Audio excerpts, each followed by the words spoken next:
welcome back to Power Up Gamers. This is episode 8 of Roll With It. I'm Chris.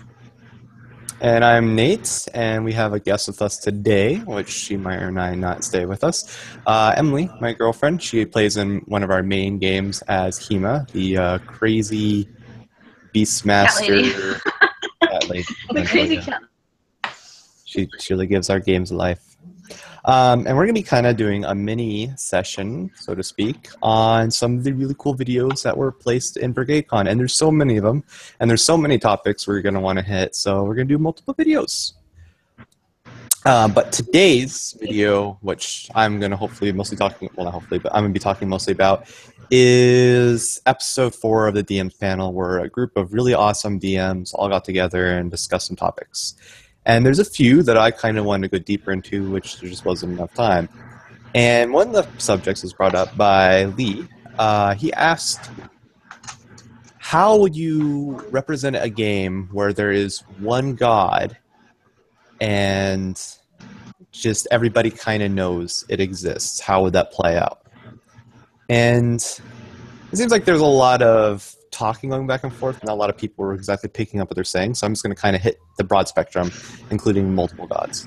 And when you have monotheism, what tends to happen a lot, especially if you look into Abrahamic religion, different people have different opinions even on the same god, even when they're talking to that god,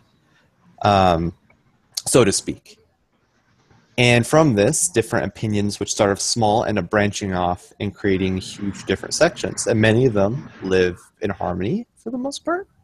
But usually what happens is there's a time where everybody disagrees to the point where they need to take each other's lives.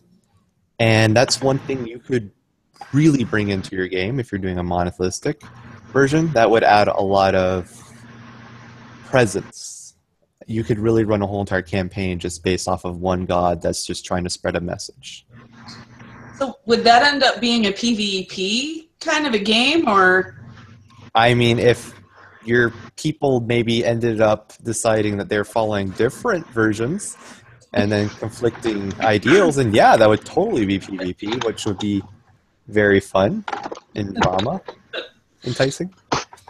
But then that also kind of spreads into polytheistic religions, which I believe D&D is kind of built off of. I personally haven't read really much about it because I've always been homebrew and I've always based mine off of Greek, a mixture between Greek and Mayan mythology. A lot of them really kind of caught my attention. And this is kind of where I got a little confused because I asked, what do you define as a god? And actually, just for this video's sake, Hema, what would you define as a god? I mean, it's always different from those. There's not really a definition for a type of god. It's just something that's high. It's in higher power, I guess, per se, that people look up to and want to follow and want to believe in, and base everything that they do in life for that higher power. So they have a reason for their being. I know you have different types in your game, and it depends the type of character, or how they want to, base their beliefs on certain things, or certain stories that you tell in your stories. So I actually like your definition that you gave me a lot more than what was presented to me, because they just explained that a god is a creator of the world. Well, and you had so many opinions in that way because there was so many different people there. I mean, everybody has a different story as well, and different opinion and views on things. So that's why you had so many different, different voices coming from everywhere, because everybody has a different view. I mean, not everybody's going to agree with my view. I just see it as a higher power in my definition. Mm-hmm. And that might not be everybody else's definition of a god. Right. That's fair. Yeah. So that's what I kind of want to bring up, because in a world where you have giant flying dragons that can breathe fire, titans, giants, it's kind of hard, and the line between god gets blurry. Yeah, and I got what one of them was saying. I can't remember his name at the moment, but I got what he was saying when it's a magical world and, anybody can just think, oh, what if it, then I guess there's certain people that are, I guess, confused about that, or other people are more. There's the realist, and there's the other word for that. It's kind of like our world. Like, I mean, I guess, like, there's so many different things going on to where there's the believers and then there's the people that are actually trying to... Huh? Atheists and theists. Well, what I'm trying to say is, there's people who base things off of books, and there's other people who actually they believe they have a higher belief, or, they feel that power, but it's all in the person. Also, follow the mainstream religion, but they kind of take their own perception on things. Yeah, there's tons of different. Anyway. But yeah, kind of back to how this kind of affects your game. That kind of made me think deeper into it. That I kind of thought, kind of around these boundaries long ago. A lot of the things that you have in the games, which could be called gods, I mean, are usually killable. A lot of really high-level games usually are centered around taking down an evil god. So at that point, is it really just a god or a very strong creature?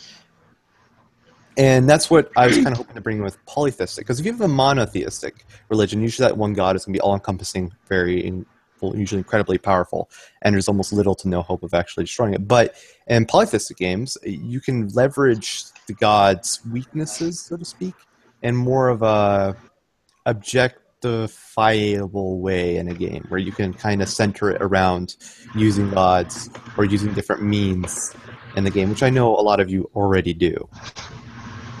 But one thing to keep kind of in mind, that even in polytheistic worlds, wars were still very prevalent against discerning ideas between two groups of people. And a lot of times natural disasters that would have nothing to do with a god would be seen as a message from the god. And usually whoever won wars, they would be, saying, like, my god was stronger than yours, and so thus we won. So now they kind of assimilate that culture into their religion as well, which we've seen a lot in Helen times. And I mean, it's such a big topic too, especially in our real world. It's such a huge topic. Heavily debated. Heavily debated. That's why I said it's very different in everybody's opinion. So I mean, there's really no way. It's just the storyteller is the one who takes it into their hands, or the people playing. Right. Yeah, that's a good question, though, about I mean, like you say, with the dragons and powerful creatures in any tabletop role-playing game. I mean, yeah, how do they... I mean, if you look in the back of the player's handbook, there's a lot of deities listed, and there's some for different worlds, and then there's, some based on, Greek mythology or whatever, but... how do they present that? I haven't delved into it enough, so maybe some people have some insight as to how they present all those gods in. Oh, okay. So another thing I want to bring up about gods in games, which this is probably my best advice I can give anybody, especially if you're a new time DM. Don't do it. Have your gods as a mood setter. Have it there to help influence characters. Don't bring them in that much, because then you run into something called the Deus Ex Machina, which nobody likes. It's really annoying when, let's say, your team's about to die, and then magically a god kind of brings them back to life. It kind of takes away from a lot of the presence and repercussions from games. And also, if you bring it the other way around, teams might feel cheated. If you're using a god to stop a team while they're doing really good in a game, they're going to be like, what the hell? What are we supposed to do here? A lot of the times, I strongly recommend if you're new, just inspirational-wise, just kind of keep them on the behind. Don't really bring them in until they're way later on in the game where you can start kind of playing. Especially if you don't really know your players playing, because you don't know how deep they're into that thing, or yeah, that's something you kind of learn about your players. It's a touchy subject for some people, so it definitely is. It seems like God, encounters with gods too should be rare. Like, Very. extremely rare. And they talk about, I hear people talk about magic all the time and how magic should be rare and wondrous and everything. And of course, I really like to play Magic User, so I don't know if I don't know that I prescribe to that, although there's a point to be made there for sure. But I think the same is true of gods. Like, they should be pretty rare unless you're, I don't know, doing something that's very thematic or something that the god thing is, the gods are major characters. I mean, then that's something else. yeah, and I'd understand if it's like if there's a certain character who's like a paladin, so I guess it'd have to be in some ways put in there that there's a certain huge religion or that he's following a certain. Yeah, I guess it depends. Mm-hmm. It always depends. Well, I guess what I'm saying is interaction with the gods should be probably really rare and limited. I mean, of course, paladins and clerics and druids are going to pray to their deities, but Nate and I were talking about this a little bit before we started recording, is that I feel like, to some degree, the interaction those kind of characters get from their deity is the answer of their prayers actually working, or their spells, working. If their, God becomes displeased with them, maybe their spells aren't going to work. But as far as like actually talking to gods or, having personal one-on-one, interactions with them, it seems like that should be, to me anyway, should be rare. Yeah, especially another thing too that I want to bring up, I'm trying to wrap this one up. Interactions with gods in games to even in real life is very personal. Even if, let's say, there is true evidence, like actual evidence that a scientist can go measure that a god would exist, even then it would still be very personal on everyone's level. To everyone, their god exists. And I'm not trying to start here saying that every single god does exist or doesn't exist. For you, for your belief is they exist to you, right, no matter what. And so even if your god is taken from something else, it is your god, and you do have your own interactions. And really, you incorporate that into your games. Just because your god might not do everything you say in your prayer, that is still something that's very a part of your character. And for real religious people in the real world, praying is a huge thing for them. Sure. So, to wrap that one up, I want to bring it to a new subject too inside the video that I kind of want to touch base with as well, and it was description in games. One thing that was brought up was the difference between descriptions in one-shots and the difference of descriptions in campaigns. And one of the characters, or one of the DMs there, said that it's kind of hard to make a good story in a short amount of time, which I kindly disagree, because I can give you guys a really good story in 2 sentences. This morning when I woke up, I looked at my phone and I found a picture of myself sleeping. I live alone. So right there is a very kind of intriguing story in literally just 2 sentences.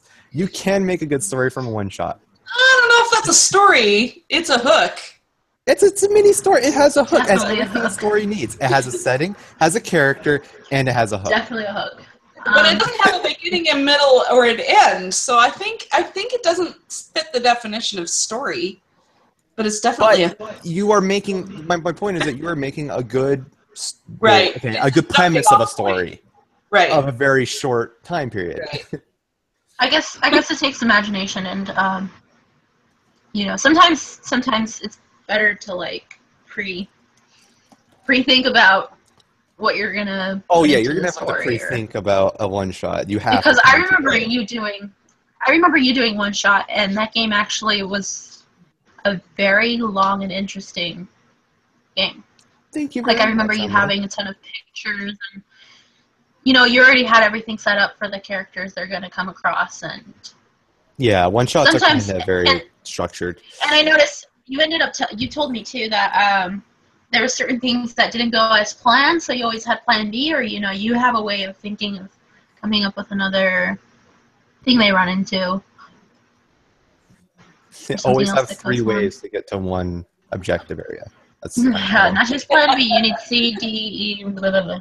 Yeah. So. Yeah, you're good at improvising, I think, too. But I mean, a typical one shot, I mean, it depends too on your setting, but like, you know, for something like BrigadeCon or, you know, some of these online one shots that are being run through the one shot group or the various groups on Facebook, you're usually limited to 3 or 4 hours, so that it can be, I think it's more challenging. Yeah, I understand that. Yeah. It's a very fun challenge, though, I'll be honest. Yeah. Yeah. I found, you know, I played in Downriland on Saturday, which was a blast.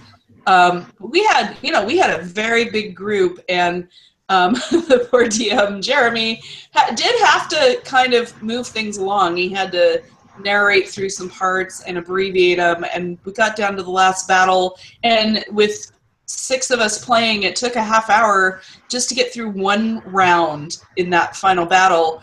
Wow. And he had to cut it short and kind of narrate the end. And so there is that too. Like sometimes it's hard to put enough in to really give you a really good flavor, which he did a great job of, and still be able to, you know, finish battles and play things out if you're in a situation where you have a time constraint. I mean, some people might play a one-shot, but maybe they're like my home group, and they're playing a one-shot for a day between campaigns or something, where maybe they have we play, 11 hours or something, and, we take breaks and stuff, but we're together for a really long amount of time, and we get a lot of gaming in, and it could still be a one-shot, but it's longer, so, but I think right, and I noticed can make it hard. Yeah, I noticed somebody. Well, and when you're playing online, it's a lot harder to play more than, for me, 3 hours or 4 hours. 4 hours is getting tough. Yeah. Because you're sitting at your computer and it's not as comfortable, and, it's not as great an environment. When I play with my home group, we're in the family room, we're on the sofas, we've got the TV on with YouTube playing music, and, we're super comfortable, and it's very, very easy to get up, and it's a lot easier to gauge where you're at with the story and be able to get up and leave the room and, take a bathroom break or whatever you need to do, grab a drink of water, without it disrupting the flow in the same way that it does when you're trying to play online with a limited, amount of time. Yeah. And then, so 3 hours to me is kind of ideal when you're playing online, or even I've played in some Shadowrun one-shots that were maybe 2 hours. Shadowrun tends to kind of, or at least the games I've played in, which have been with the same DM every time, have flowed really pretty quickly and easily, and they tend to be an encounter. They tend to not, so far that I've played, they haven't been anything really drawn out, and so that makes a difference too. But like in Downriland, we had like 3 different main things that we did in that session, and it was awesome because we got a really neat peek into this world. But he definitely had to abbreviate some stuff. I kind of felt bad for him. I don't think the game suffered for it, but no. I'm sure he had other things he wanted us to get to do that he didn't get to do. So. It's always hard to plan because characters sometimes will take more time on something and less time. I mean, Mariam pretty much took a while trying to figure out one of the puzzles I had in the one shot. So another thing I want to bring up too, though, they is also said that. Sorry. They were talking about how to kind of put in different forms of detail, which I want to share with all of you. One of them kind of described that a lot of times you're trying to make kind of more of a creepy sense. You can explain a relatively normal scene for like maybe a paragraph, and then the last sentence kind of put something odd, which is a good formula, just don't overuse it. So their example, which I'm pulled straight from them, is that you arrive into a meeting room.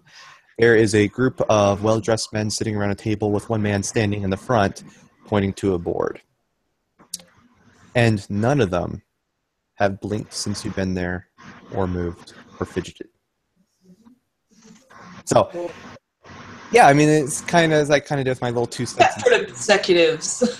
Yeah, well, it's kind of how they usually are soulless. But That is one way to do it. And one of the other players there definitely exclaimed that he was kind of annoyed that a lot of DMs didn't put in a lot of detail the way that he would like to. And to which that, I'm going to say that's personal preference thing. There's a good DM will definitely know when to put in more detail. And good players will, I don't want to say that, but, well-versed players will know when to ask for more detail if they need it. Although it does get kind of annoying if your player's constantly asking for more detail because the DM's literally giving you nothing. And another DM brought up the fact that he lets some of his players put in detail to an extent, which I think is actually a pretty good idea as long as you know your players pretty well. So he was basically talking about how he lets his players kind of say if they want to, they arrive into a scene where the city is under siege and attack. People are going crazy and wild. And then the player would be like, oh, well, I want to run to the cart that's knocked over and hide behind it from the arrows. That is actually kind of cool, and I do like that. And that's a way to kind of take some of the pressure off of the DM and let the players build atmosphere. Mm-hmm. But what I wanted to bring up, too, though, is that one of my favorite artists or authors, J.J.R. Tolkien, he wrote a couple books that are pretty good. I don't know if you guys know him or not. One of them goes by the name of Hobbit, which is one of my personal favorites. J.J.R. Tolkien, in no means, is a descriptive author.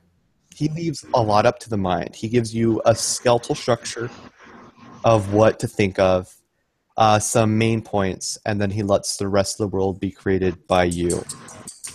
And that's the way I kind of like to do it myself. I don't put in massive amounts of detail. I only put as much as I really hope to need to. And I kind of let my players, for the most part, fill in the rest. I try touching all senses, like how Jaren says, touch, smell, sound, and visuals for the least part. But it's okay to let your players think of it themselves. Yeah. I know I've seen Matt Click do that with the Provokers where, one of the players will say something like, oh, if you allow it, there's blah, blah, blah there.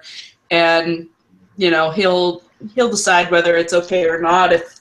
And it seems like he gives them a lot of license. And it's definitely and I know, in your game, it definitely worked. I like it. I think, though, that DMs have to be careful to make sure they're painting enough of a picture of where you're at that you can visualize. Like, I struggle as a player a little bit with, well, how is this really laid out? Where are we in relation to whatever it is we're interacting with? Yeah. Where's the door? Where's the wall? Where are we? Right, because it's not like we're doing a tabletop game, so it's different when you're online. I don't think I would want to resort to like miniatures or anything, right? So, it's up to the DM to give you enough of a picture to at least be able to visualize like where you are, and you don't have to fill in all the details of what's around you. They can leave that up to you to say, hey, is there a chandelier I can hop on, or Which you guys do actually quite a bit in my game. The thing with that one is, though, is a lot of the time I've noticed, as a DM, I will explain to you guys where you're at. And what I think goes on is I think you guys, as I'm saying that, are thinking about what you're going to do next. So a lot of times it'll just kind of pop out of your head, and you'll just kind of go without noticing it. So for that, I always usually try to draw the really rough premise of where everybody's at. Pretty much always. And I also do that so I can keep track of enemy health. Right. And who's going to die and who's going to live from range explosions. For that one, I like the diagrams. You need diagrams, especially in big fights, because I do a lot of structured. I'm doing a lot more structured battles now. So it just gets too much to explain that, there's a wall of orcs in a phalanx position, and, behind them, 30 feet, there's a line of archers, and behind them, there's a charging cavalry. Like, it's just, you can't do that without drawing it. Right. So besides that, though, sometimes go ahead and repeat that, Adams. I didn't catch that. I was going to say, sometimes wherever we are, he'll do like a rough draft, like little circles, and like where the enemies are standing. So I just said that. Mm-hmm. I really like that. It's so helpful, and I've resorted to doing that the couple times I've run things too, because even for me, sometimes as the person setting up the scenario, sometimes I need that as much as the players do. Right. you know, to be able to be clear about what are they attacking? You know, are you attacking the monster on the left, the monster on the right, or whatever? One behind. Yeah, and I like to use my surroundings too. If you guys actually want to work on that without, this is for DMs especially, without always drawing maps, do a lot of narrative-based games. Really test yourself. Complete narrative-based games. I've noticed ever since I did that with my brother for as long as I have, I can keep track of battles really well in my mind. The problem is like not as well as explaining where everybody's at all the time. So this comes with a lot of practice. Yeah. Well, thank you everyone as always for tuning in, and please remember to give us a thumbs up. Like and subscribe. Share your comments and your questions below. Emily, what was that? I said like and subscribe. We are shameless in our own promotion. And, shameless. Yeah, get out there and jump in and get in on these games. Oh, I know there's a couple other cons going on. There's another online one called AetherCon that the Brigade was plugging today, and it's this week or this weekend or something. So check that out. And yeah, until next time, may your dice roll high. And the DMs always were low. Bye.